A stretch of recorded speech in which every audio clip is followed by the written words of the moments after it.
This is the Under the Ring Report. And now, the anonymous general managers of wrestling podcasting, John the Flesh Wound and Cousin Tom. And welcome, wrestling fans. It's time for another edition of the Under the Ring Report. Thanks a lot for joining us as usual. Tom, how the hell are you today? I am doing fantastic. I'll tell you what, it was a Monday. Had to go to work this morning. Threw on some Metallica, a little Seek and Destroy. Ready to conquer the day. So, yeah, it was a good day. So Sting was going to come in the back seat and hang with you on your drive, right?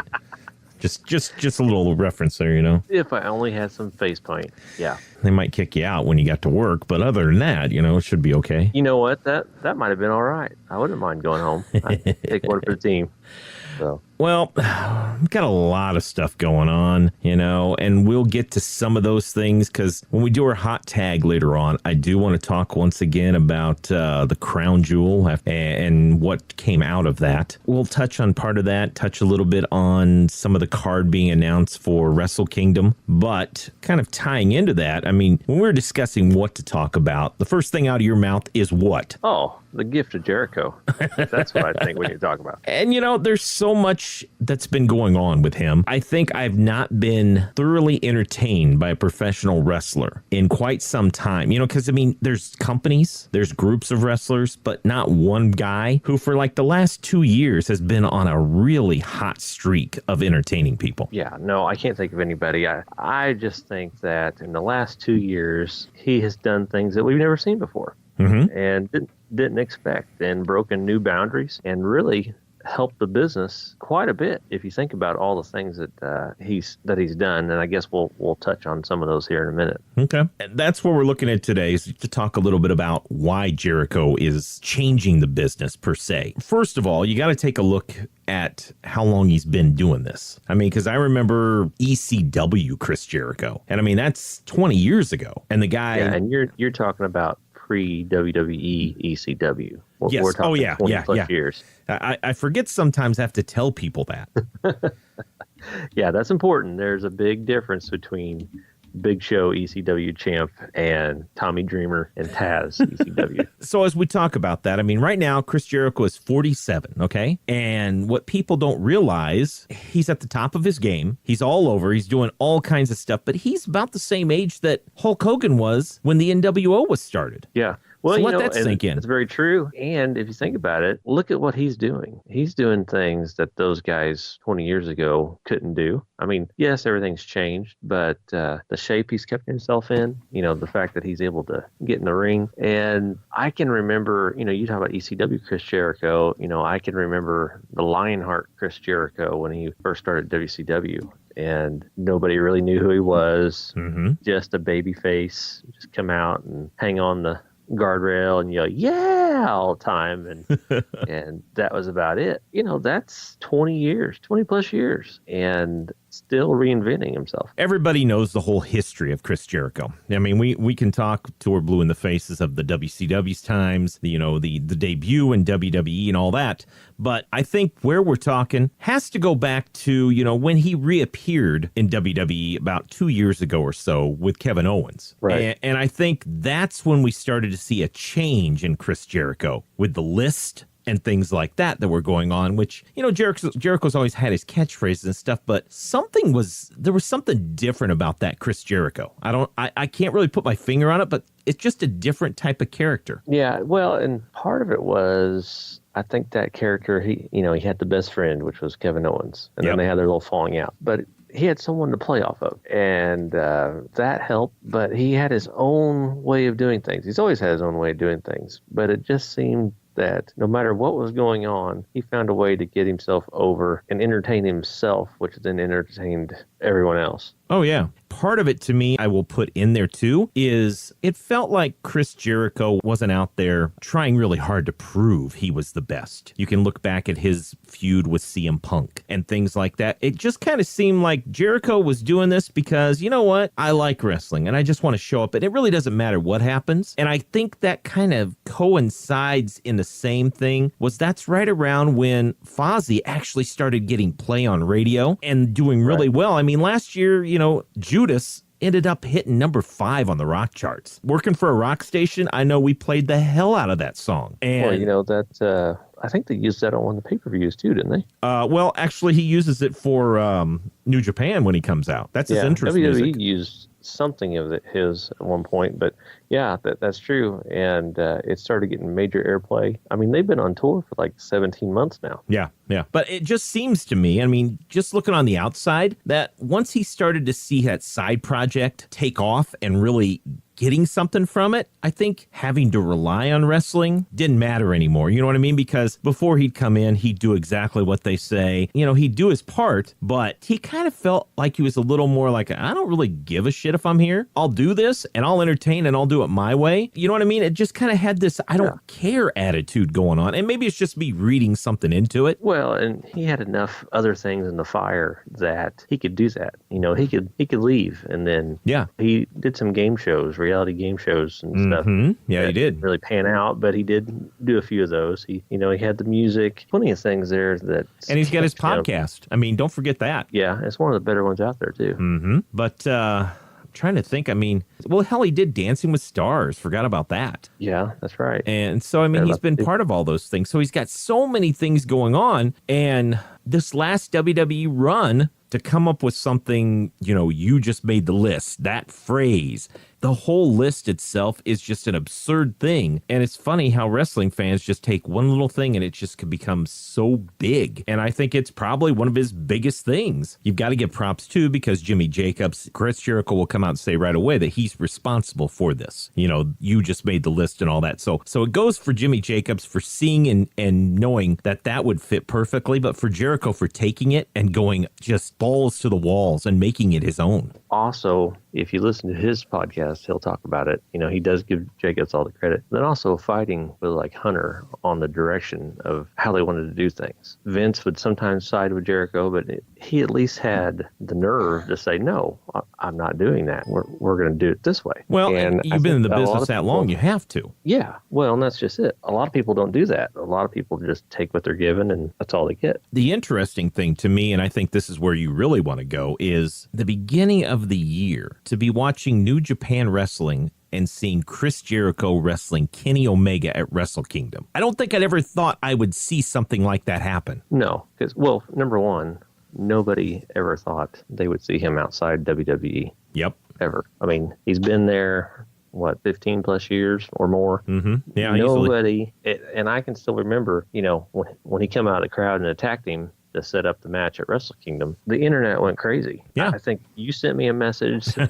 Somebody else sent me a message, and it's just unbelievable because, number one, in this day and age, you don't get surprised anymore. The biggest draw to the Monday Night War was who's going to show up where and when, and True. People would pop for it because you never knew, and you didn't have Twitter and social media and constant information at your fingertips. So you just watched and found out what happened. This was just like that. When he came out of the crowd and attacked Omega, everyone was like, oh my God, what did we just see? How is this even possible? How did he get away from WWE? Is he, you know, what's the deal? And so they get all this talk built up. And that was that was in January of the new year. Yep, it was in January. And I want to say what the buy rates for New Japan's Wrestle Kingdom was like. I think I heard they jumped like 60, 70%. Oh, yeah, their streaming did totally, because you know what? Every WWE fan who never had a chance to watch anything with New Japan at least decided to take a look and see what was going on, because here is one of the legends of WWE. And you know what? He's going to wrestle what most people consider the best wrestler in the world right now.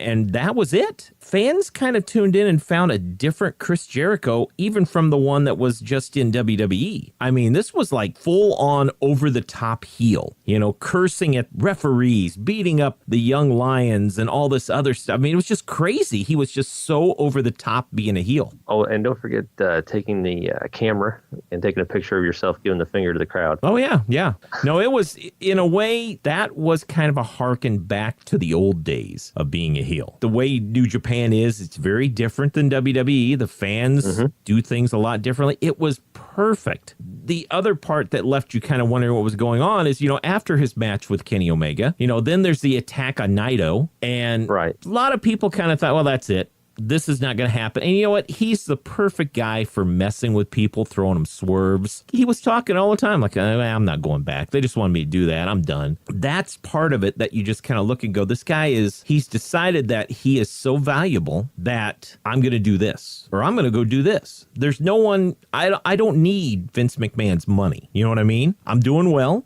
So if I don't want to work for Vince, even though he did go and he wrestled in the greatest Royal Rumble in Saudi Arabia right after WrestleMania, he still didn't have to say, well, I'm signing a contract and hanging out. He was busy touring with Fozzy, you know. Well, and if you remember also, while this is going on, like Wrestle Kingdom was in January, we just had the Jericho Cruise last week. That was advertised a year ago in October. Yeah, you're right. Yeah, I forgot. So, and at the time when it was advertised, and I think I even tagged you, I'm like, hey, you want to go on a cruise? Just half joking, and you're like, no, I don't do cruises. Not my but thing. At the time, if you remember, the only thing that was advertised, it was a rock and wrestling rager. It was mainly bands, and they were going to have some wrestling on the ship. Mm-hmm. But they really didn't have anyone locked in. I don't think at the time they even had the agreement with Ring of Honor. No, they didn't. Originally, Jericho wanted to use the NXT guys. That's right. And they said, nope, weren't going to do it. Didn't want any part of it. And that's when he reached an agreement with Ring of Honor, and which then evolved New Japan at the same time. So that's where things started to take shape. And what I was going to get to was that's been advertised. We get Wrestle Kingdom in January. Unlike WWE and all the reality stuff that they want to push down your throat, you watch a match and then everybody goes backstage and hugs. I know what you mean, yeah. This one, it stayed with kayfabe. It stayed with the way they do it in Japan. He has a physical match, turns around, beats the crap out of Naito. You never see any backstage stuff. No. All you see is him, cussing Naito and doing all this stuff. And meanwhile, while that's going on and the Fozzy stuff's going on, now all of a sudden we're getting little glimpses. Okay, we're going to have Ring of Honor on the boat. Yeah. And that means the Young Bucks and the Elite. The Elite. And then that turns into, as it progressed, it just kind of built. And then we have the match with Naito, which heel Jericho attacks a man before he even gets in the ring and beats the living crap out of him before they even get in the ring. The other swerve was no one thought they were going to put a belt on him. No, not a part-time guy. Gee, I wonder who else does that. Oh, wait, my fault. We'll talk about that in a minute. Yeah, I thought, okay, he did Omega. Now he's doing Naito. This will be it. Then he'll have to go back to Fozzy and WWE. But, then to give him the belt, I thought was amazing. And that all it did, just blow New Japan up some more. Well, and that's it, because you know what? People are talking. They tuned in. They wanted to know what was going on. Here's Chris Jericho. No one even knew he was coming back. And all of a sudden he's back. And, the way he was dressed as one of the guys with the mask and came out and just beat the shit out of Naito. These are things that just crack me up because he's just kind of reinventing himself all the time. But the thing I want to touch on is we talk about All In, changing the game, okay? Mm-hmm. Where we're bringing in guys from New Japan and Impact, and they're all getting to wrestle each other. Well, it's funny because Jericho and his cruise is kind of a continuation of that. I mean, if you think about it, I haven't watched the matches on Fight or anything, but I've heard some of the reports and some of the matches with Impact versus Ring of Honor guys and all these things. So we've had two major events in about 2 months where these guys have changed the game. It's no longer, I'm sorry, you're signed to WWE, you can't wrestle anyone else. Even though, if you think about this, here's what to put in your mind, okay? How awesome would it have been 20 years ago, Stone Cold Steve Austin taking on Bill Goldberg, The Rock taking on Sting? That would have been something if those barriers had been torn down and the companies would work together for the common good of making even more money. If they would have had once a year, instead of WrestleMania, it would have been like the Mega Brawl, WCW versus WWE. Do you know how many people's minds would have been freaking blown? It'd have been nuts. And you know how much money they would have been raking in over that? Hell yeah. And I can't even imagine what that would have been like, because at the height of the war and everything else, you had millions of people. I mean, millions. I mean, they get millions now, but we're talking crazy numbers. Yep. It'd been astronomical. They would set all kinds of pay-per-view records or something like that. Well, and the thing is WWE is going to still do what they're doing. You know what I mean? They got the money. They've got the TV deals, so they don't have to worry. But I think the cool thing is the New Japans, the Impacts, the Ring of Honors, even the smaller federations out there, the only way you compete with the WWE is if you work together. Exactly. I mean, New Japan and Ring of Honor together have sold out Madison Square Garden. Who would have thought that would have happened in this day and age? Yeah, I always think about this. You got like a piece of pie, and WWE is pretty much 80% of the pie or more, 90% of the pie. And all those other companies are like just a little bitty sliver. But you put them together, now you got a third of a piece of the pie, and you're still your own independent company. But now that you join together, now you got a bigger chunk. You're taking away a little bit more. You're getting more exposure for yourself. Well, and they a guy all like Chris Jericho. Yeah, and that's the thing. You're brilliant. bringing stars, your top stars, together, and people already know about them because of this day and age where guys like the Elite can wrestle in independence, and they can wrestle guys from Impact. I mean, at All In, we saw that, but now we're starting to see, I think, the point where these companies, each weekend, you think about it, you could go to an independent show and you could watch an Impact star wrestle a Ring of Honor star. And I think the thing of it is now they're finding out that people want to see this. If you can make working relationships like that happen, it's a win-win for everybody. And Jericho kind of has been the one to help open those doors to say, hey, people want to see me in New Japan. You know, there's talk they want to see him in Impact. I don't know if that'll ever happen, but those are the things people want to see. There's dream matchups that at one time people never would have even thought they'd had a chance to see it. And now it could be a reality. Well, I know, for instance, and I got a couple things here. So the first dream matchup that I never thought I would see, Pentagon Jr., Kenny Omega. That was awesome. Never in a million years. And there we were in the building for it. Yep. At All In. And it was awesome. My second thing was, with Jericho and all the swerves and all the surprises, I think we had just talked about it, or I had just talked about it. I'm like, I wish he could be here tonight, but he won't, because I know I just saw on Twitter he's in South Dakota for a Fozzy concert, or he was somewhere. KC. Nowhere close. Yeah. It was Kansas. Okay, it was Kansas City. Yep. Yeah, but I knew he had a show. I'm like, there's no, And then to get the swerve with us in the building and him to pull the mask off after attacking Omega and then say, I'll see you on the cruise. Yep. That place went nuts. Like, that's a total rock star move right there. Fly in privately and then fly out. Total rock star move. But you know what? That's a memory I will always remember, because I had just got done saying, oh man, I wish he would have been here, but he can't. And then there he was. Like, that's the type of stuff that gets people talking. Oh, hell yeah, it does. And it took a good night and bumped it up another notch, because it was another notch in the belt, so to speak, of a great night of wrestling that a few years ago never would have been possible. We never would have saw that. And it all goes to show you one big thing there to me is Chris Jericho, and you've also got to put the guys from the Elite. They have now started to figure out that they have a lot more power than they used to, because at one time after WCW downfall, if you didn't sign with WWE, you really weren't doing anything except running in high school gyms and shit like that. But when you have a company like New Japan who really wants to push into America and become more of a player, you've got a company like Ring of Honor who has Sinclair Media that is willing to pay and put stuff out there to make them a bigger company. You have Impact Wrestling, which has finally been purchased by a company that seems to be doing a better job of running it. So yeah, that's the main thing. Yeah. So the thing of it is that one company may not be able to pay you the same amount, but those companies working together can make it worth your time. Plus, with a company like Pro Wrestling Tees out there, these guys are making a lot more money off merch than they ever did. So that's why you look at Chris Jericho and people are like, why don't you come back to WWE? He doesn't need to. He's making a lot of money doing his touring and he's enjoying himself. And then he shows up once in a while, does a little wrestling, has some fun, then goes back and does what he's doing before. So he has all the power. If Vince wants him, Vince is going to pay, That's the thing. Oh, yeah. And Jericho can say, I don't want to go, or you're doing this? No, I'm not interested. No, thanks. So that's kind of the cool part is they have a lot more power now. And, looking ahead at the Elite, right. It's going to be interesting to see what they do when their contracts are all up at the end of the year. And I mean, I think, so that'll be interesting. They've already dangled the carrot about, this is our last Bullet Club shirt, which just makes you think, okay, well, now everything is going to be the elite stuff. Oh, it is. Yeah, we know that. Yeah. And, then there's talks of, well, they run around their own promotion after the All-In success. I don't see that. I can see an All-In 2 happening. I don't know about another promotion. All that goes back to learn from a guy who's been around, who's reinvented himself. Like, don't just take what you're given. Yeah. Knock doors down. Mm-hmm. It's funny to think, though, that a guy that's been in the biz that long has been partially responsible for a change in the biz, kind of harkening back to the old days, know? And think about it. 20 years ago, was there any older guys that were knocking down the door for the young guys and cross-promoting them? No.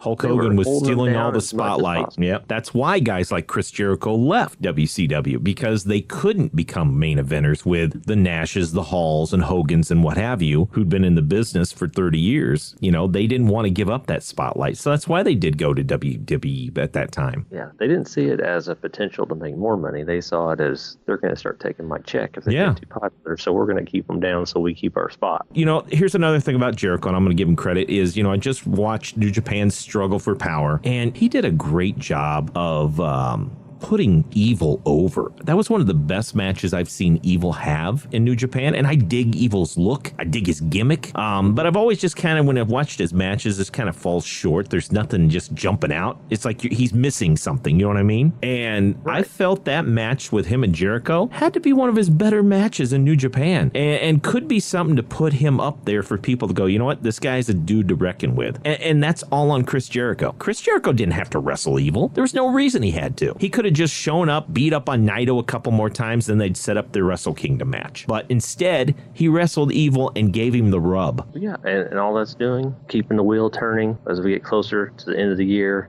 for Wrestle Kingdom, and then how many more months until they do the Madison Square Garden? I don't know the date on that, but you better believe... That's WrestleMania weekend. Is it WrestleMania weekend? Yeah, that's why they're doing it. That would be something if he popped in the building on WrestleMania weekend. I don't want to say I don't look for it, because I've been wrong before. Well, and that's going to be interesting to see how that all goes down, if he shows up, because if they lose the Elite, New Japan better try damn hard to get Jericho to show up, because there's not going to be many big time draws in there. I mean, people are going to go see Okada and Naito.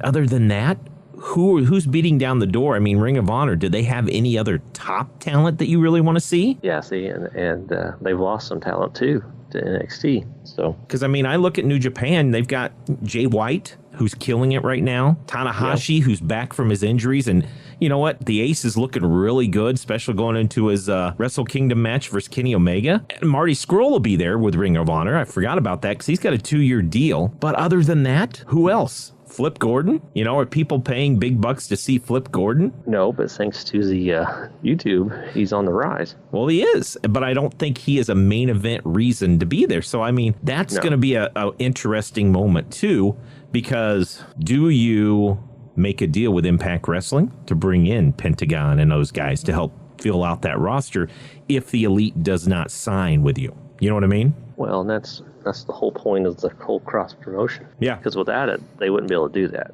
They would never would have gotten to Madison Square Garden. Oh, hell no. So there's no way. It's just amazing that here we are talking about this in this day and age. I know. When WCW went under, we're like, well, I guess there's just one game in town, and that's it. And this is what TNA never quite got to that point where they're a real threat. So now you see more of this happening, which is cool. And Ring of Honor for the longest time has been a big feeder, just for WWE. I mean, if you think about Cesaro and Kevin Owens and all these other guys that have come from Ring of Honor. Well, Seth Rollins, Daniel Bryan. Yeah. But no, I mean, we're in a great time now to be a wrestling fan. And besides guys who are locked up for contracts with WWE, most of these other guys, you never know. They may show up anywhere. And who knows? This could be something that changes how WWE does their thing. I mean, these guys are, in theory, independent contractors. Exactly. Well, and we've touched on All In before, and then possible All In 2. Yeah. From what I'm hearing, the Jericho Cruise was a great event, and some of the matches were some of the better matches. I didn't get to see it. I had to work and wasn't able to stream it on Fight when they had it over the weekend. But his match with the Young Bucks versus Omega, Cody, and Scurll. Cody and Marty Scurll. They said that was one of the best matches of the year. Nice. Any company. So everything I read and saw on Twitter was just that it was amazing. People had a great time. and I wouldn't be surprised you see another one. Well, I'll tell you what, as a wrestling fan, I have to say thank you, Chris Jericho. Thank you to the Elite, because you know what? It's nice to see wrestling making a change and giving fans out their options. So I'm glad to see that. And with that, Tom, we know we have to hit a little bit of the hot tag, because a couple big things happened this last weekend, and we might as well do it. By God, it's a hot tag! So anyway, All right. I'm going to start it off. Please tell me your thoughts on the new Universal Champion. First of all, I think it's a horrible call to bring back Brock Lesnar. And I'll be quite honest, I and a lot of other people didn't watch anything to do with the Saudi Arabia deal. I caught highlights on Twitter. Yeah, that was my whole deal too, was just catching that. But Lesnar, the new champion again, it's like, you know, I hate to break it to you, but your customers are sick of what you're feeding us. I mean, the majority of them don't want to see him. They're just tired of it. That's all you heard was complaints. Like, but you know what's funny? F5 Strowman so many times, and it just makes him look weak, and I'm done. And here's my problem, I find, because, you know, wrestling fans are very fickle, okay? And it was funny and how much hatred there was for Roman Reigns, but how happy people were that he finally won the belt, okay? Yeah. And that's the funny part, is how much hatred there was, and then it was, oh, please. So now we've had a part-time champion, we lose him, we get Roman for a while, who has to take off because of his cancer, and now we're back with the same thing. And I don't know why, because I felt that right then and there, with Roman out of the picture for a while, it's a perfect time to, considering how you've screwed it up for the last 7 months, you could have fixed everything and made Braun the guy. Braun is just waiting there to be the guy, but instead you keep screwing it up. And I don't understand the whole point unless you were really just saying, screw it, I want AJ and Lesnar too. But you know what? Most people don't want that, because we all know that you're going to make Lesnar go over AJ again, even though AJ made Brock have the best match he's had probably in the last 3 years. Oh, without a doubt. That match last year with those two, was it SummerSlam? It was Survivor Series. That was his best match that I've seen him have. Yeah.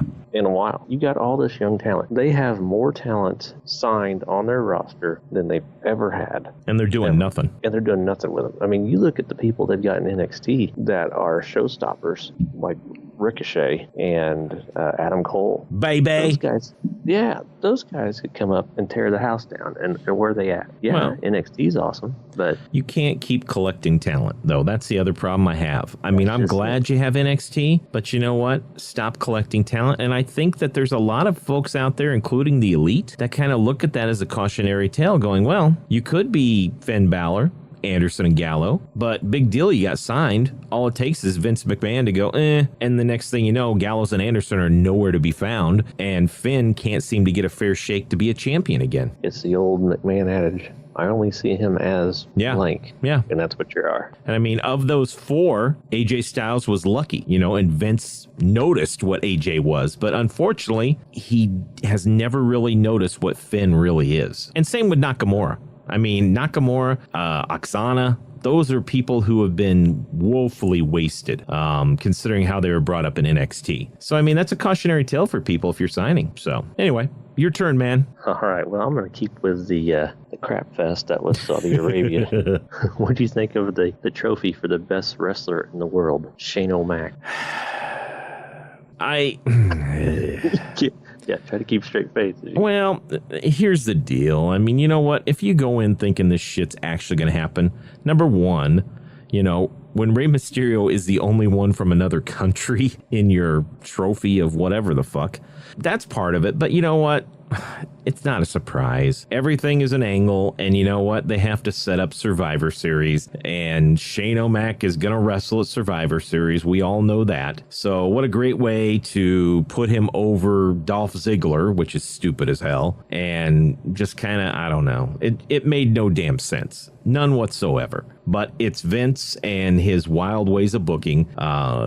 Yeah, because you know what? Overall, the whole goddamn thing was a shit fest. Just looking on Twitter, looking at the complaints, and my own personal thing too is I still laugh to think that I saw on Reddit a guy posted a comment that made me laugh so goddamn hard. And he likened WWE for going ahead with the crown jewel as when you're wiping your ass and your finger goes through the toilet paper, okay? Now listen, now here's my best part though. But when he hears Hulk Hogan is at here, he goes, they just said screw it and put their whole fist through.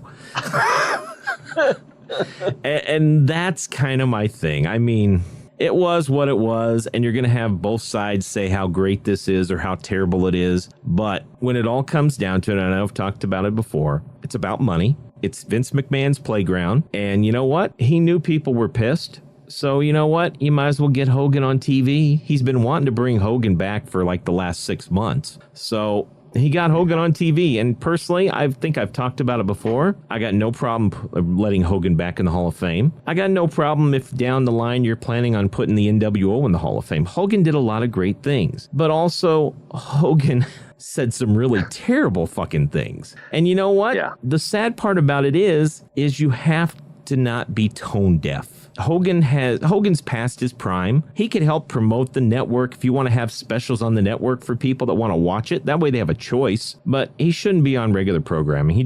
There's just no reason for him to be there. And I'll tell you what, mark my words, he's going to wrestle at WrestleMania probably. If you're willing to trade human rights and equality and several other things I won't even touch on for a barrel of money, you're not going to care what Hulk Hogan said on a sex tape. Oh yeah, and that's just my whole. That's why I just put it all there out and go, okay, whatever. That's why I didn't care to watch it, and you know what? That's why I don't have a subscription to the network. It's just there's some fans out there probably were eating it up, and I saw a lot of fans just retweeting and happy as hell Hogan was back, and you know what? Good for you. But I have a little higher standards for myself, and I ain't got time for shit like that. And it doesn't matter who it is, I just ain't got time for that. Yeah, no, I didn't see it. I wouldn't say I missed it, and I wouldn't even say I caught highlight. Happy it's over. Because all I think it does, every time they do something in that Saudi Arabia deal, is they just water down their current product. They do. You know. And it's just pretty much a propaganda. Our big show. Oh, by the way, next week we're going to Saudi Arabia, so we're going to make it an even bigger event than the one we just told you was the biggest event. Well, get ready. You got 9 more years of this shit. Oh, fantastic. All right. Well, that's going to do it for this week's show. Thanks a lot for joining us as usual. If you haven't, make sure to check out the website, undertheringreport.com. Still working on doing some updating over there, but a few new things, and hopefully you guys dig the new layout. Make sure to follow us on Twitter at UTRR Podcast. And thanks a lot for joining us once again here at the Under the Ring Report. This is Harley Race, and if you want to hear about wrestling and what's happening today, listen to Under the Ring. Follow the Under the Ring Report on Twitter at UTRR Podcast. You can subscribe to the Under the Ring Report on iTunes, Google Play, and Stitcher, or visit undertheringreport.com. Thanks for listening to the Under the Ring Report.